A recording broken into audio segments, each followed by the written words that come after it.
Saudara-saudara yang dikasih Tuhan, saya ingin memberi renungan mulai dari lagu ini. Ini adalah lagu yang terkenal dan dinyanyikan sudah 1100 tahun lalu.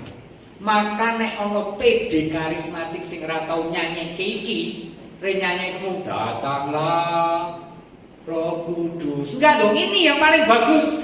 Ini adalah lagu yang terus-menerus dinyanyikan sejak tahun 900 Masehi, bukan 1900 loh ya, 900 Masehi dan sekarang 2000 Masehi, terus-menerus menggembus dinding-dinding rapat tingkat stasi, tingkat paroki, rapat keuskupan, rapat KWI, rapat di Roma, konsili para uskup. Saudari-saudara, lagunya ini nek jenengan brutal gradul di sini kudu iso ya kan, katanya mengandalkan Roh Kudus. Ini adalah lagu yang sungguh-sungguh menggema ratusan dan 1000 tahun lebih, saudari-saudara. Dahsyat tidak? Maka ini harus selalu menjadi lagu aja, tidak selalu setiap PD. Tetapi orang sing ora ngerti lagu ini. Wong iki lagu di gereja sing temenan mau menyanyikan aja pasti berdiri loh ya. Lagu ini loh, datanglah Roh Maha Kudus, masuki hati umatmu, sirami jiwa yang layu dengan embun kurniamu. Luar biasa loh, mengundang Roh Kudus untuk datang, mengundang Roh Kudus untuk datang, kemudian menyirami jiwa yang layu, memasuki hati kita dengan embun karunia. Oh, luar biasa. Nah, saudara-saudara yang dikasihi Tuhan, hari-hari ini kita ada dalam novena yang Roh Suci, novena datangnya Roh Kudus. Kalau Anda, novena toh, ya bengi dimulai 9:30, YouTube ya. Nah, saudara-saudara yang dicintai Tuhan, ini bukan iklan loh yo. Aku tidak pakai adsense loh, tidak pakai monetisasi loh ini ya. Ini melulu pewartaan supaya semakin banyak orang mengenal Tuhan. Amin. Nah, saudara-saudara yang dicintai Tuhan, Roh Allah itu hadir. Amin. Dan hadirnya itu seringkali melalui proses permohonan supaya hidup kita dipenuhi dengan Roh. Maka ada retret-retret tentang dan permohonan yang Roh Suci supaya dicurahkan. Jangan salah sangka, seringkali orang tidak mau tahu dan menyalah sangka dengan sengaja. Kita kan sudah Katolik, kita itu sudah sakramen kasantosan, sakramen penguatan. Ngapain baptis dalam Roh Kudus? Ngapain pencurahan Roh Kudus? Kuwi wong sing ra gelem ngerti, nggak mau tahu. Memang kita tidak akan baptis dalam Roh Kudus, kita semua juga paham yang melakukan itu. Tetapi membarui roh yang mbok tinggal turu. Ya kan, banyak orang tidak menyadari bahwa Roh Allah itu mengetuk hati kita supaya mengobarkan semangat hidup. Dan semangat hidup kalau berkobar, hidup kita sukacita, sehat, dan menjadi berkat bagi banyak orang. Amin. Itu yang terjadi, saudara-saudari. Itulah kenapa ketika Anda mengalami pencurahan roh atau baptis dalam roh, atau itu hanya istilah, kita semua paham dan kita tidak melakukan yang di luar dari apa yang diajarkan gereja. Itu pasti saya jamin. Tetapi masih ada orang yang menjadi ragu-ragu hanya karena istilah. Tetapi saudara-saudara, yang ingin saya katakan adalah seperti ini. Pentakosta telah mengubah para murid menjadi rasul. Apa artinya? Pentakosta ketika para murid Yesus yang kebingungan karena berita, karena Yesus yang muncul dalam penampakan, karena keraguan sehingga banyak beberapa orang yang aku mau jadi nelayan saja. Aku ikut dengan kamu mau jadi nelayan. Yang lain jalan-jalan ke Emmaus keluar kota dan kecewa, tampak kekecewaan ketika Yesus muncul. Dan apa yang kamu bicarakan di tengah jalan? Kamu satu-satunya orang asing di Yerusalem ya, yang tidak tahu peristiwa hari-hari ini, gitu kan? Itu kan ungkapan kecewa. Tetapi mereka yang hampir bubar karena pengharapan akan Mesias ternyata nggak ada apa-apanya. Yang diharapkan sakti dan menjadi Mesias politis, ekonomis, dan sosial, ternyata tidak ada perlawanan. Kemudian mereka ingin bubar saja. Tetapi saudara-saudara, saya ingin mengatakan satu hal. Satu orang di antara banyak murid, beberapa murid itu yang memberi kekuatan. Dan itu silakan buka sekarang. Lukas, Kisah Para Rasul bab 1 ayat 14. Yuk. Lihatlah saudara-saudara, mereka bertekun dan satu hati dikatakan. Mana sih ini? Mereka semua bertekun dengan satu hati dalam doa bersama-sama dengan beberapa perempuan serta Maria, ibu Yesus, dan dengan saudara-saudara Yesus. Siapa yang membuat mereka tidak bubar? Maria. Jadi kalau ada gereja entah Kristen dan Katolik yang menolak Maria, kebangetan ngerti kitab suci. Lihat sejak awal loh ya. Kalau tidak ada Maria, gereja sudah bubar.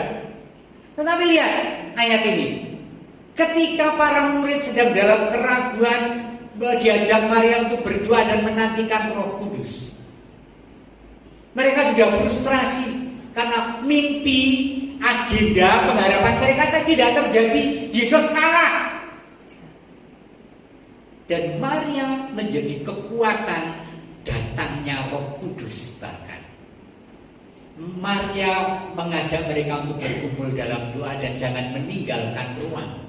Sampai akhirnya mari kita lihat Kisah Para Rasul bab berapa itu, bab 1 atau 2 tentang Pentakosta ya. Nah, saudara-saudara yang dikasih Tuhan, Pentakosta, turunnya Roh Kudus mengubah murid menjadi rasul. Apa itu murid? Murid itu kan seperti ini toh. Sedeku ya kan, mendengarkan guru, mencermati, mencatat, dan pintar, dan menjadi pintar. Ada murid yang baik, ada loh lagu zaman kecil saya dulu. Siji loro telu astane sedeku, mirengake kubu guru menawa didangmu. Ngono iki. Menapa? Ora menawa didangmu. Papat nuli limo lenggahe sing tata, aja padha sembrono mundhak ora bisa. Ngono kuwi. Jadi baik, murid yang baik itu mendengarkan, mencerna, memahami dan tahu kalau ditanya. Dan itu kebanyakan kita. Tetapi Pentakosta harus meloncat dari kesalehan yang pasif itu. Begitu Roh Kudus turun, para rasul, para murid yang tadinya hanya di kamar dan malu dengan orang-orang Yahudi yang akan mengejeknya, hei gurumu mati, kamu kalah.